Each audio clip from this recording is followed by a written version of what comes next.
In the ancient days of Israel, before there were presidents, parliaments, or prime ministers, the people begged for a ruler they could see.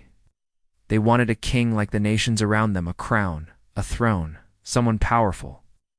And the Lord said to Samuel, "They have not rejected you. They have rejected me as their king." Yet even then, God did not withdraw. He remained King of Kings, ruling not with iron and fear, but with justice, mercy, and purpose.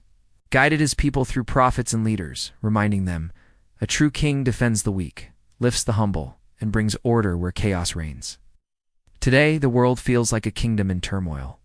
Leaders rise and fall like waves on the sea. Truth is traded for popularity. People look to governments to fix what only God can heal. Nations boast in weapons, wealth, and borders, while hearts grow colder. It is as if the world has forgotten there is still a king on the throne. It's not a king of a single nation, not a king elected for a term. It's not a king who changes with public opinion, but the king who said, "Heaven is my throne, and the earth is my footstool." And so, in the days of confusion and division, God walked unseen among the people. A pandemic shook the nations, and fear sat like fog over every land.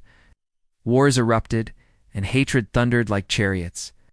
Economies trembled, and towers of wealth leaned like idols collapsing. A child asked, "Who is in charge of this world?"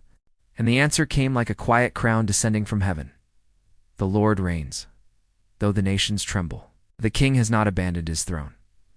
A nurse in a crowded hospital felt his strength and kept serving. A pastor in a small church preached hope instead of fear. A family with little to spare shared what they had anyway. A stranger forgave an enemy when the world told them to hate. And God said, "This is my kingdom in the earth, where love rules stronger than fear." What the King calls us to do today, because God is King, we honor life when the world grows numb. We speak truth when lies are loud. We choose mercy instead of vengeance. We love our neighbors even when they disagree with us. We remember our hope is not in the throne of man, but the throne of God. The world says, "Take power." The King says, "Serve." The world says, "Build your own name," the King says. "Lift up mine," the world says. "Fear the future." The King says, "I already hold it." A closing blessing, may we remember that the crown has never fallen. May we lift our eyes above the news and the nations. May we live like citizens of a higher kingdom.